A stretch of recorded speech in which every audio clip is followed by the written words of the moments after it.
Welcome back to Universe. I'm Andrew, and today I'm playing Avatar: Crossroads of Destiny. This is the 5th scenario in my campaign playthrough, so if you want to start from the beginning, check the link in the description to the playlist, but you're welcome to join me either way. This time, I chose Katara and Sokka. I've been changing out characters throughout the campaign, which isn't supported in the rules, but it's easy enough to switch characters as long as you keep everybody's decks up to date. Our scenario is the Crystal Catacombs. This is a level 3 out of 5 difficulty. Again, the last one was also that same level, but now we've got to remove a bad card from our decks, and we've gotten a new ally in the form of Uncle Iroh, in addition to the Blue Spirit. So that'll be nice. This one says, Azula and her new loyal followers, the Dai Li, confront Aang and Katara in the Crystal Catacombs beneath Ba Sing Se. Zuko joins Azula and the Dai Li in their attempt to bring down Team Avatar. Our objective is to lower Prince Zuko's strength to infinity and defeat all Dai Li agents. And we'll reduce Fire Nation dominance by 1. As a bonus, if we remove all of the wells, we will gain additional reduction to Fire Nation dominance and lower Azula's strength to infinity. So over here we can see the strength of the Dai Li agents. There are 2 agents on the board. They have a shared pool of 8 health. If that gets down to 0 from either or both of them taking 8 damage, they will both be removed. Zuko has 8 and Azula has 8. And then of course the Dai Li agents have 0, where they will be removed. Zuko and Azula both have infinity, so they cannot be defeated. They can't be removed from the board. They can just be reduced to that threshold, which is where we get some objectives and bonus points. And then here are our special rules. We're going to need to place the wells out as objective tokens randomly 1 through 4, similar to the previous scenario. But in that scenario, they were the weak points of the drill. Now those objective tokens will be wells, and we can interact with them in order to heal. We may not need the healing, but if we want to get the bonus 1 dominance reduction, we'll need to defeat or remove all the wells regardless. Zuko and Azula do 1 extra damage on each of their attack cards, which is interesting. And then we've got reinforcements. This will allow enemies to heal to the highest strength. So in this scenario, we kind of want to keep all the enemies' strength or their health pool at the similar levels to each other, rather than focus firing down one enemy at a time, because if we hit this token, whoever's the lowest will reset up to the highest. So for example, if we get Zuko down to 1, or I guess even if we got them down to 0 or the infinity, like if Zuko was down to the infinity but Azula was still at 6, Zuko would jump up to 6, effectively gaining 6 health. So we want to be careful with that. And then the explosion will have each enemy burst attack 1 and then move away from the closest hero. And then over here you can see most of the map. We've got starting positions for the players, the heroes, in the 4 corners. This one might be slightly off. There's an earth tile here, and then we can see these are the 4 objective points where the wells will be placed. The 4th one's all the way in the back here. We got Zuko, 2 agents, and Azula, few blocking spaces, and I don't know where I want to start yet. All right, I just checked the rules to see what order I'm supposed to do things in, if I could see where the objectives were before placing, but I cannot. That is actually the final step.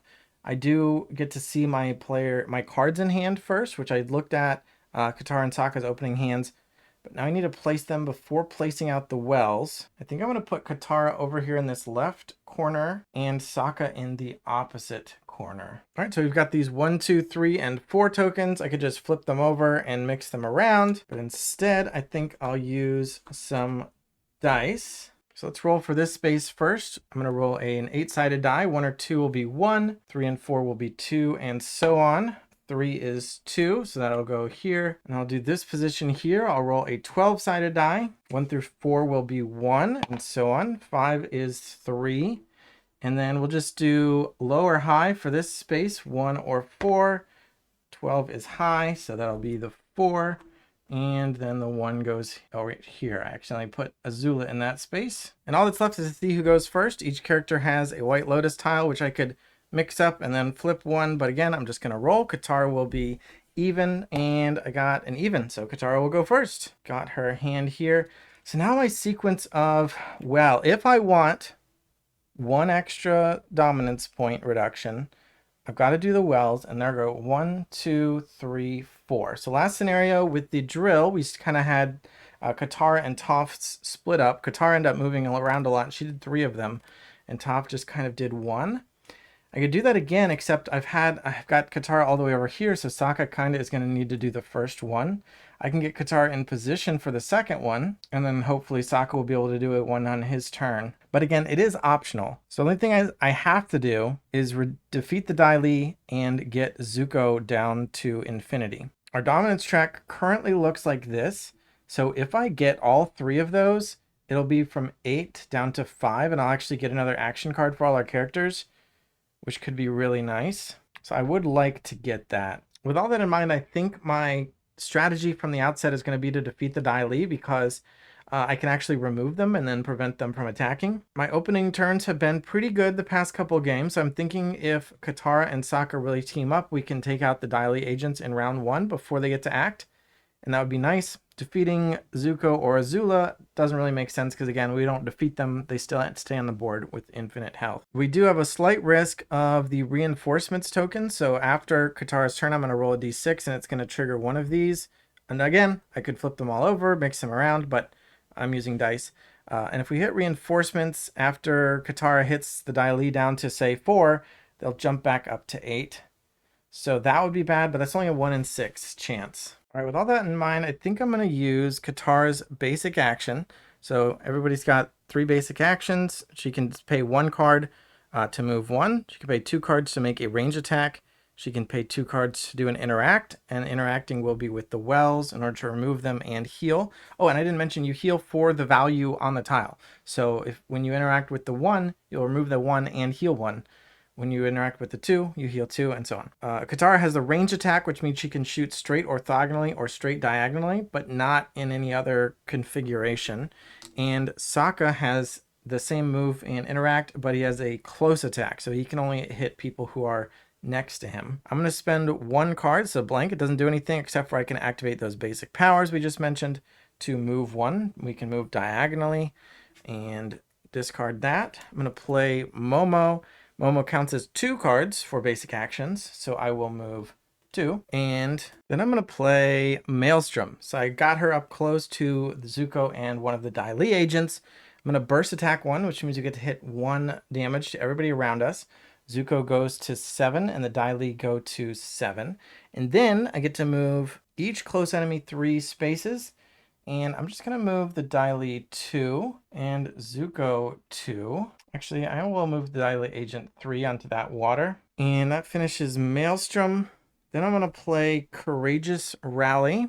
Move a water tile 2 spaces. Well, I might have messed up, because now Katara is close to a water tile, but she doesn't have any basic actions to do except for maybe move. You know what? I was going to leave her set up next to this too, but I'm going to prioritize damage. So I'm going to move a water tile 2 spaces. I'm going to move this one to here and then here.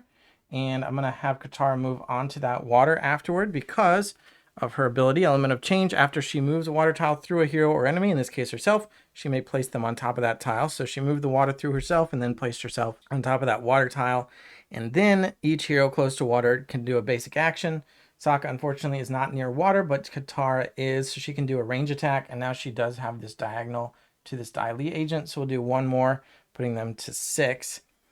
And then we will play Water Whip, place a water tile close to Katara. So 2 started on the board, but there is a 3rd one off to the side. I'm going to put that close to her. I mean, I guess there's so much water right here. It has to be close to her, though. I guess I'll just drop it there. And we'll do a range attack 1. So it's another range attack, putting the Dai Li down to 5.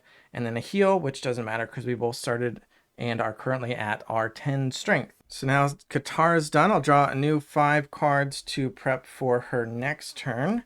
And then it is Sokka's turn. Except that we have to resolve one of these first. I'll stick with a D12. So this will be 1, 2. This will be 11, 12. A 1. So that is this one here, a blank. So I'll just flip that over. Nothing happens for now. And Sokka can go. All right, so my main plan with Sokka is to get him into this little cluster of enemies. And he's got a burst attack. So I want to do some damage there. And you know what? I'm going to rewind a little bit and say that during Katara's turn, I invoked the blue spirit. So cheating a little bit because I did see which token came out. But I knew Sokka's hand, and again, it was only 1 in 6 that the reinforcements would have triggered, a healing the Dai Li. So I do want to get +1 damage to each of my basic attacks.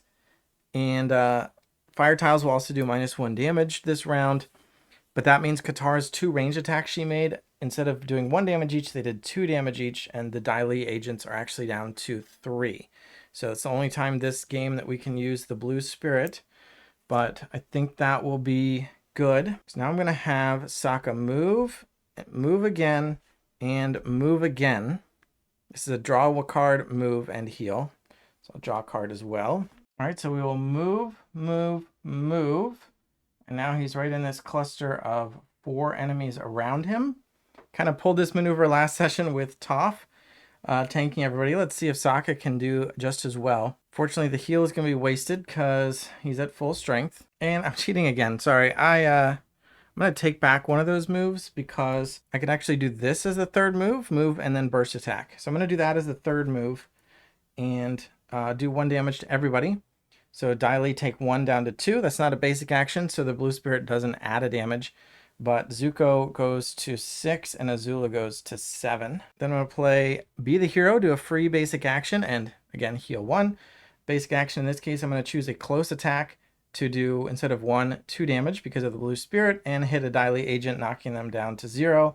So the Dai Li are off the board already. So that's good. On top of that, 3 of these cards are plans. And Sokka's special ability is the Strategist. After playing plan cards, set them above this mat. At the start of Sokka's next turn, do those cards' actions again, and then discard them. So not only did he get to do those plans now, he'll get to do them again for free next turn. So I'll put all 3 of those here. Sorry, I put them here, and then discard this one, which was not a plan. And then he's got the other basic, and we drew Appa off the draw card. So Appa would let Sokka and another hero move 1 each, but I don't think the movement's going to benefit us that much. So I'm just going to spend 2 cards as another basic attack, and I'm going to hit Azula down to from 7 down to 5. Because that keeps her strength kind of on par with Zuko. There's no point bringing one of them down to infinity before the other, especially with reinforcements. I mean, actually, now that we've defeated Dai Li, as soon as Zuko gets to the infinity, we win.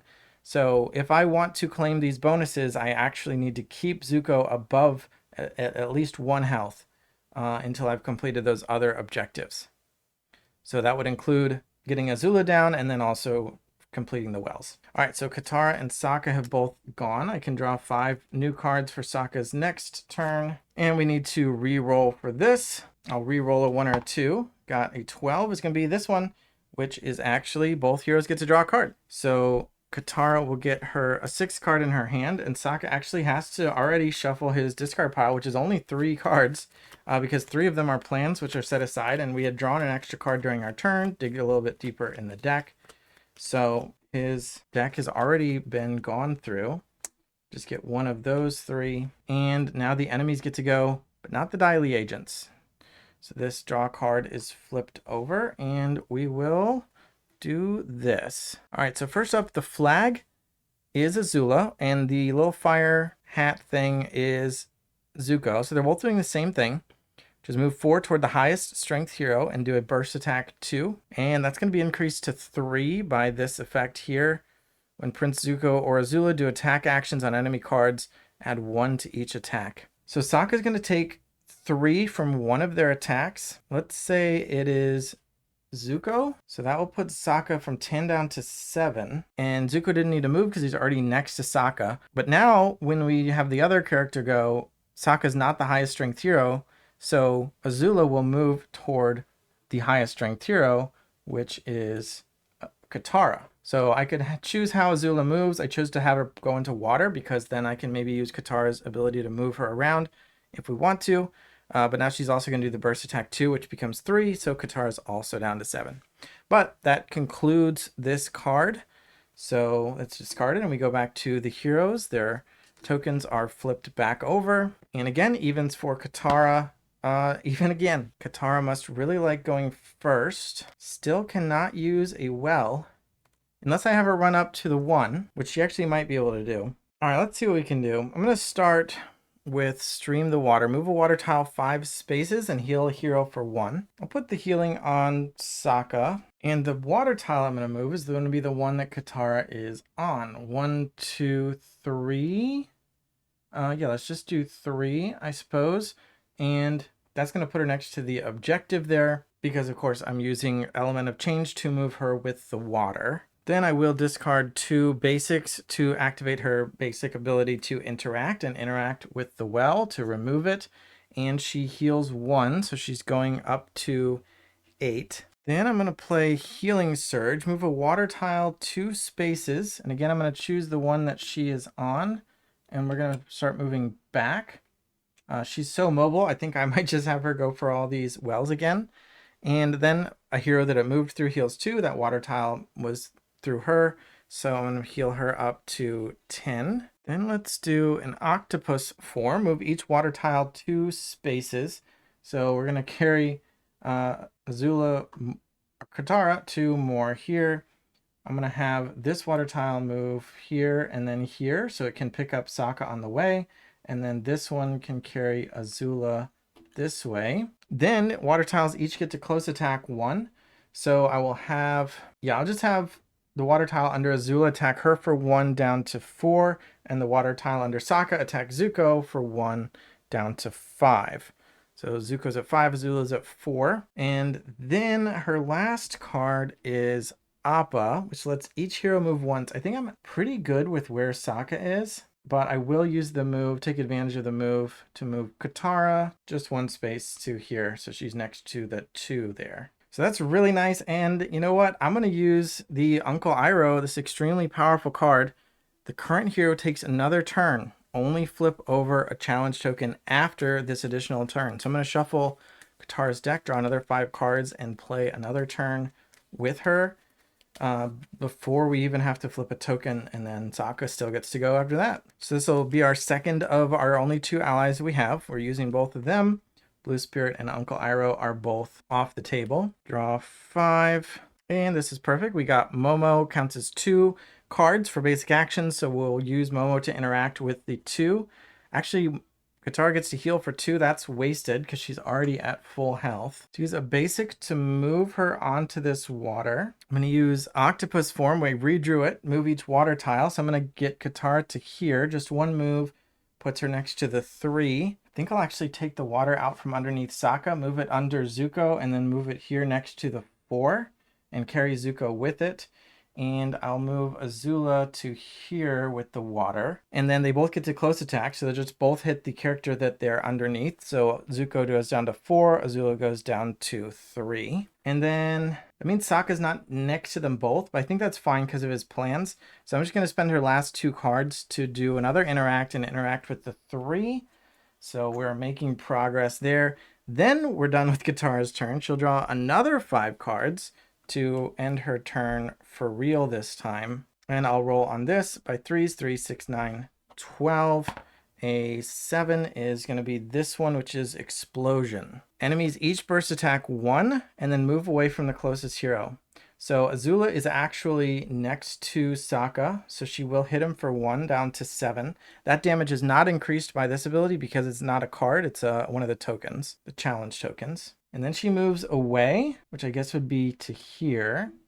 And Zuko's not next to anybody, so the burst attack doesn't do anything, but he also moves away, which does mean they're a little bit out of position for our plans, I think. But let's see. So this gets flipped and Sokka can go. He has 6 cards because he hasn't taken a turn since the draw card token. His plans happen first. Katara's done. So let's see. All right, we'll do foolproof plan first. Draw, move, heal.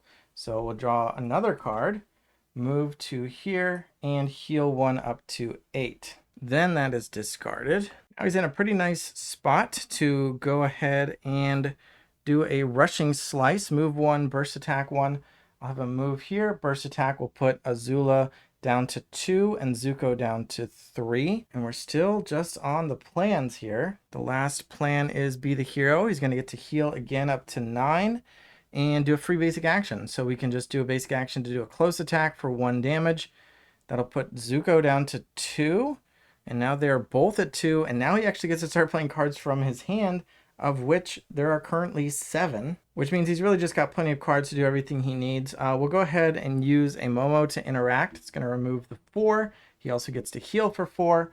Although he's at 9, so he just goes to 10. And then we just need to do 2 more damage. So all we really have to do is spend some cards 2 at a time. Well, we'll do 2 for a punch onto Azula to get her down to... Oh no, there are 2. So I actually need to do 4 damage. That's only 1. Okay, so that's 1. Azula's at 1, Zuko's at 2. I can do this boomerang throw, move 1, range attack 1, and move to here, and then do a range attack against Azula.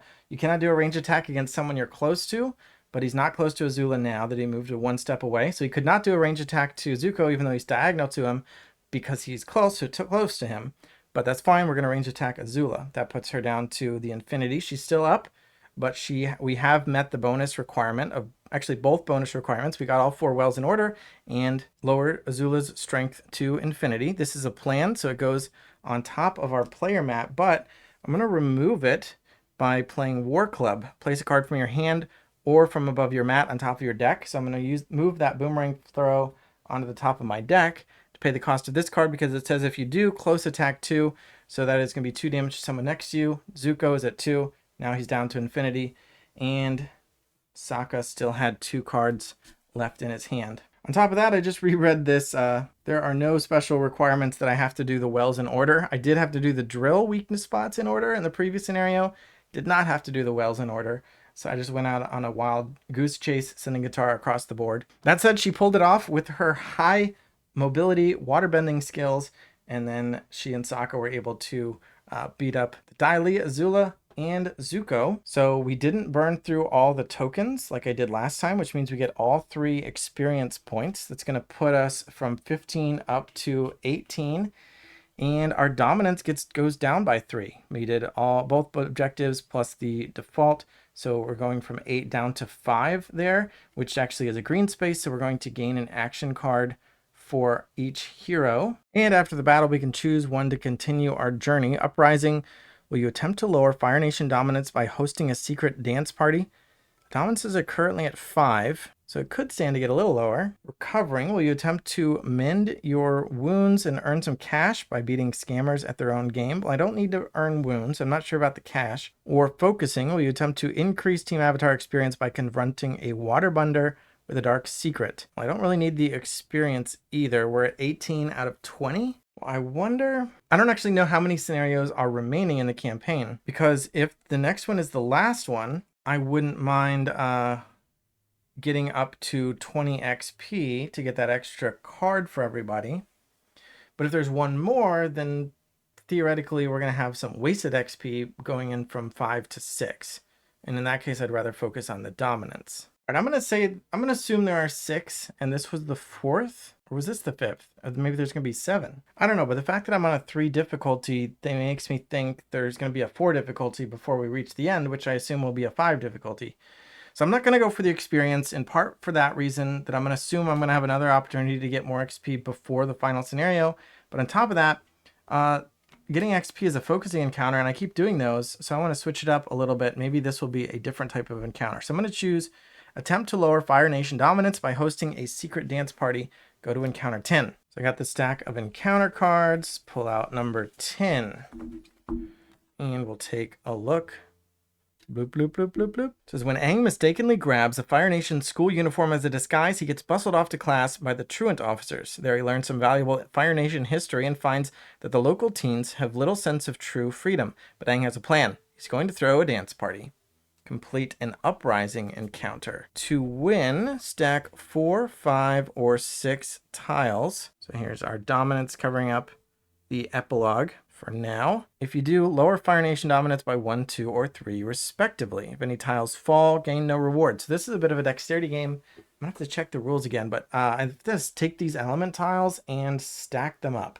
So let's clean this up and then we'll see. All right, so here's a look at the rules page. It says uprising encounter, use dexterity. Here's an example of how I've got to stack them up. And as we saw here, I've got to get 4, 5, or 6 tiles. If I get 4 in a stack, I get 1 Fire Nation dominance, 5 is 2, and 6 is 3. I did a few sample stacks, and 6 is not really within my skill set here. So this is not gonna count. I'm just gonna do a sample. So I'm gonna stack them up like so. I feel like 3 is pretty consistent.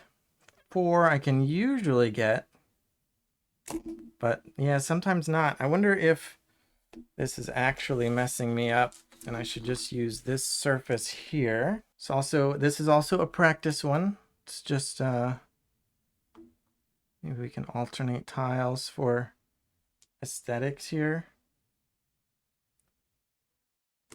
Oof. Yeah, 4 is rough. All right, I want to get at least a 4 done, like, on the practice. I don't know if I'm allowed to, like, handle it like this. I did 4s before. 2. Because if I don't get at least 4, I don't get anything. So the other thing that the rules say you could do is, like, put it sideways. Uh-oh. Well, this isn't going to be good.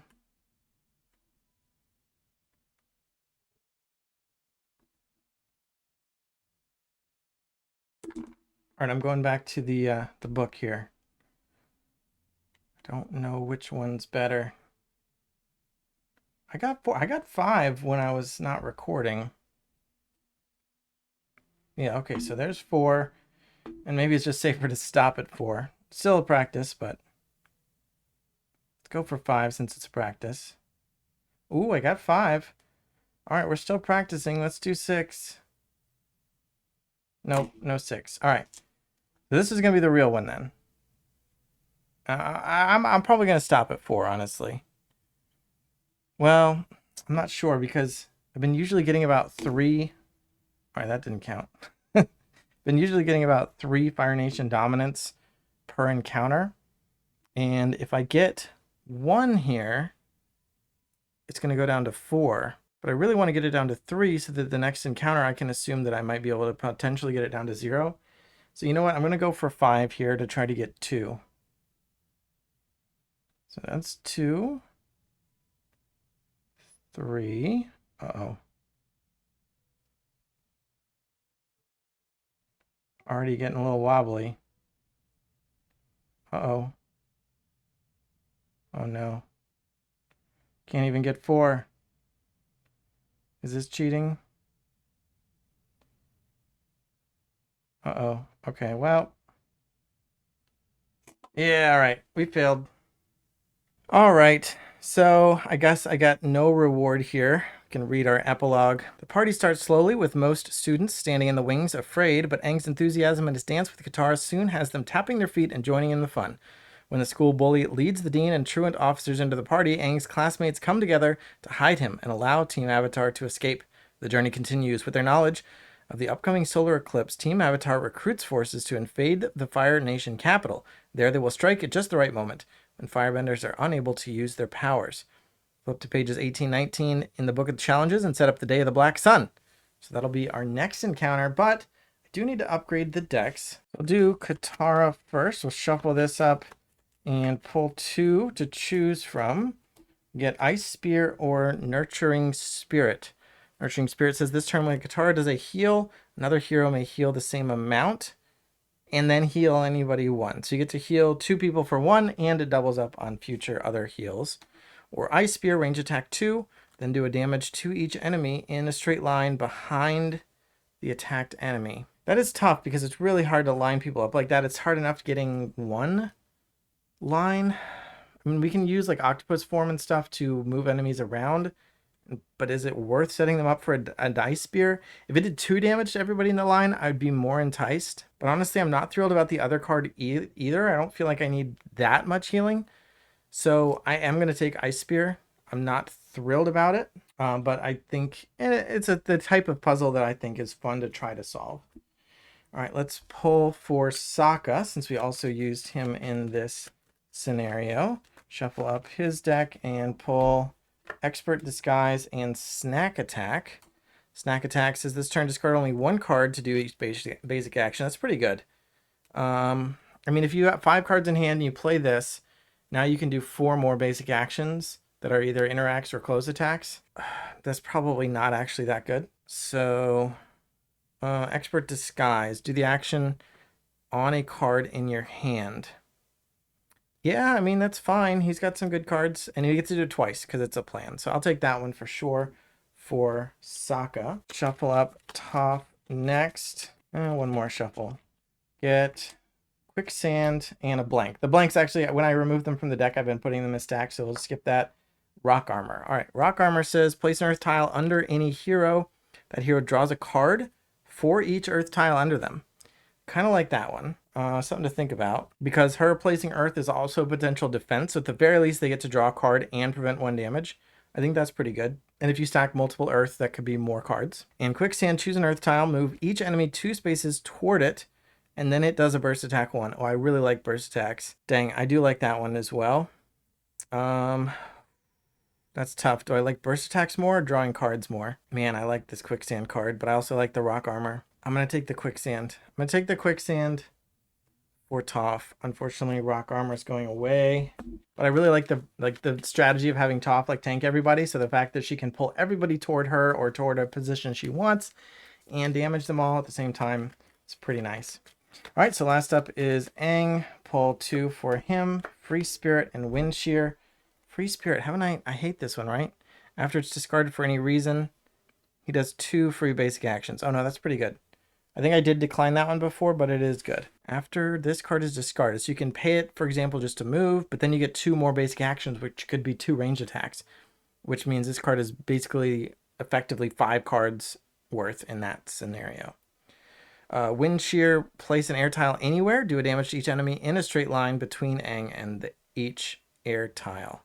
Each air tile. I assume by straight line, because of the way the rules handle like orthogonals and diagonals, I assume they only mean orthogonal and diagonal. They don't mean straight line across other angles. I'm assuming that's the case. So he needs to be diagonal and orthogonal to the air tiles, which is fine. I think this card is good. If it's not what I'm assuming, then it's even better. But either way, I think I'm still going to take Free Spirit. 2 free basic actions is pretty good. And I'm not pulling out his player card here, but I think his ability is that he can use a basic action to place an air tile. So that's another way that this card can be used. So I'm going to take Free Spirit for Aang, which means we got all 4 upgrades. I'll go ahead and add those to the characters' decks. Next time we'll be on Day of the Black Sun. I don't think that's going to be the final scenario, which means I'll probably switch up our characters. We'll play with Toph and Aang. So stay tuned for that. Thanks for watching. Subscribe so I can learn to stack these tiles up better. And bye.